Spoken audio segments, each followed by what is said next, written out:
ಪಾವಗಡದ ಮಹಾಜನತೆ ಕೇಳ್ಕೊಳ್ಳೋದೇನೆಂದರೆ, ನಿಮ್ಮ ಸಿದ್ದರಾಮಯ್ಯ ಸಾಹೇಬರು ಮಾತಾಡೋವರೆಗೂ ಎದ್ದೋಗ್ಬಾರ್ದಂತ ಅಷ್ಟು ನಿಮಗೆ ಜ್ಞಾನ ಇಲ್ಲಂದ್ರೆ ಹೆಂಗೆ?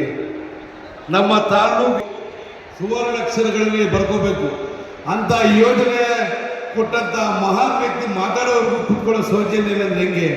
ಏನಮ್ಮ ತಾಯಂದ್ರ ಇದನ್ನ ದಯವಿಟ್ಟು ಸಿದ್ದರಾಮಯ್ಯ ಸಾಹೇಬರು ಮಾತಾಡೋವರೆಗೂ ಒಬ್ಬರೊಬ್ಬರು ಎದ್ದೋಗ್ಕೊಡುದು. ನಾನು ಇಷ್ಟೊಂದು ಗೌರವವಾಗಿ ಹೇಳ್ತಾ ಇದ್ದೆ, ನಮ್ಮ ತಾಲೂಕಿನ ಜನ ಭಾರಿ ಶಿಸ್ತು ಅದು ಇದು ಹೇಳಿ ಈಗ ಅವಮಾನ ಮಾಡ್ತಿದ್ದೀನಿ. ಇಷ್ಟು ಜನ ಸೇರಿ ದಯವಿಟ್ಟು ನಿಮಗೆ ಪಾದಗಳಿಗೆ ವಂದಿಸಿ ನನ್ನ ಕೈ ಮುಗಿತೀನಿ. ವೇದಿಕೆಯಲ್ಲಿ ಗಂಡೆಲ್ಲ ಮಾತಾಡೋವರೆಗೂ ಯಾರು ಎದ್ದೋಗ್ಕೊಡ್ದು. ನಿಮ್ಮ ಘನತೆ ಗೌರವ, ತಾಲೂಕಿನ ಘನತೆ ಗೌರವ ಉಳಿಸ್ಬೇಕಾಗಿ ತಮ್ಮಲ್ಲಿ ಕೇಳ್ಕೊತೀನಿ. ದಯವಿಟ್ಟು ಎಲ್ಲರೂ ಆಶೀರ್ವಾದ ಆಗಬೇಕು ಪ್ಲೀಸ್.